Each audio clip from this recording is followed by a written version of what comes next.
The growth of an algae known as red tide has exploded in Florida this year, growing bigger and lasting longer than years before. It has killed huge numbers of marine life and dealt a hard blow to the Gulf Coast economy. As William Brangham reports from Sanibel Island, there are many causes driving this red tide, including warmer waters tied to climate change. And there are other questions about what role humans are playing.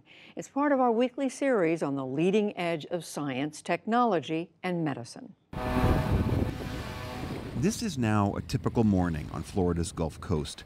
Not a tourist in sight, just work crews cleaning up the daily toll of dead fish.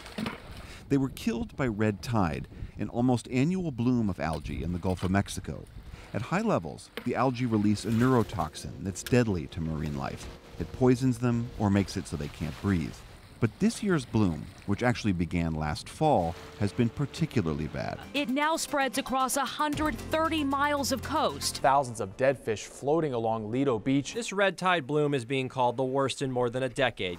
In the last few months, red tide has killed dolphins, sea turtles, manatees, even a 26-foot whale shark. There's definitely some deformities here. Veterinarian Dr. Heather Barron runs the Clinic for the Rehabilitation of Wildlife on Sanibel Island.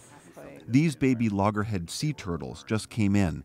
Barron suspects that they or their mom was poisoned by the red tide. There's probably not a whole lot that we're going to be able to do for them. She says they've seen 4 times the number of sea turtles poisoned by red tide this year. It is overwhelming and catastrophic, the number of patients that are coming in. We've had as many as 100 patients come in 2 days, all affected with red tide, way out of the ordinary. And so when that happens, one of the things that you sometimes have to do is be able to triage those animals and decide who are you likely to be able to save, who needs help the most, and who are you probably not going to save regardless. This pelican came in near death several weeks ago. But after intensive treatment, he seems to be turning the corner. So too are these sea turtles. I think even if you're not a bunny hugger like I am, even if you don't care about the wildlife, you should care about what that means for your health and your children's health and your pets' health and your food supplies health. It's not just wildlife that's going to be affected by this. While the red tide is obviously devastating to wildlife, it's also difficult for humans as well. The toxins emit a terrible smell, they burn your eyes, they burn your throat, and as you can see, nobody is on these beaches. This year's red tide has been brutal to tourism, blanketing more than 100 miles of southwest Florida. Here on Sanibel Island, the Chamber of Commerce estimates $11 million in lost income in just the first half of August. We're probably off about another 45–50% of what we usually do this time of year. Thank you guys for coming in. Tracy Sharp owns and runs the Over Easy Cafe. It's a small breakfast and lunch spot in Sanibel, just a few blocks off the beach.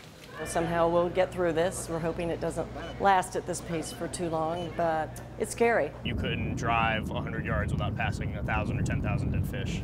Ben Beery is a charter boat captain on Sanibel. He makes his living taking tourists out to fish and picnic and swim, things that many people just don't want to do right now.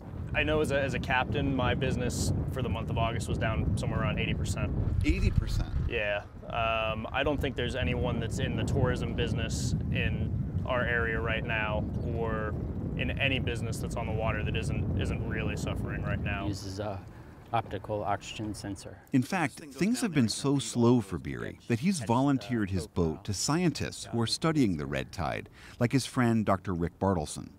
Bartleson's an ecologist with the Sanibel Captiva Conservation Foundation. He's checking the water at various spots, measuring the concentration of red tide cells. He says with a usual red tide, one that will kill some fish, you'd see 100 to 200,000 red tide cells per liter of water. But this year, the red tide has been 10 times worse.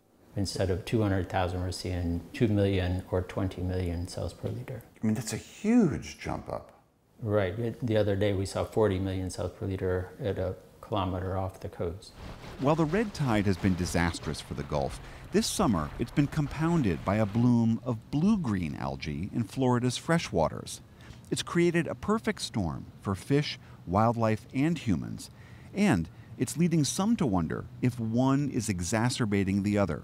You can see the green algae here on the Cape Coral side. The Everglades Foundation's Steve Davis took us along the Caloosahatchee River about 70 miles east to show us one source of the problem. For thousands of years in Florida, water flowed down into Lake Okeechobee, where it flooded out and south through Florida's Everglades marshes. But as farming expanded around the lake, Lake Okeechobee was dammed up, forcing that water to the east and to the west. The massive volumes of fresh water that are released from the lake to the Caloosahatchee, they result in harm. Davis says this causes two problems. One, that fresh water kills crucial habitat that needs saltier water. Yes, it's about a 10,000-acre piece of land that will... And two, that water is so polluted with runoff from farms and towns that it could be delivering a huge nutrient boost to the red tide. When you think about red tide, it's really another bloom of algae, but offshore. And these blooms of algae, they require large loads of nutrients in order to sustain themselves. And it's kind of like thinking of a wildfire that requires fuel in order for it to continue burning. Davis and others argue water needs to again flow south like it once did to address both the blue-green algae and any potential impact on red tide. But the powerful agricultural industry in Florida has successfully stymied these efforts before. It's killing sea life, battering our economy, and making people sick. And it's fair to blame Rick Scott. And now, ahead of the midterm elections, water quality is a central issue. $100 million from water protection. We need the state and federal help. There's industry and farming that dumps into the waters of Okeechobee, but also it's on everyone. Fertilizers in people's yards, the dumping of waste of various companies along the river. We just need to do something or this is going to last generations. That's all I care about this election is I want people that are going to get out here and do something and make things better, that are going to make it possible for me to continue to do what I love for a living. A strong storm or cold front could break up this current red tide, and Tropical Storm Gordon, which just passed over Florida, may have done just that. But it's just a few months until the next potential bloom reemerges from the Gulf.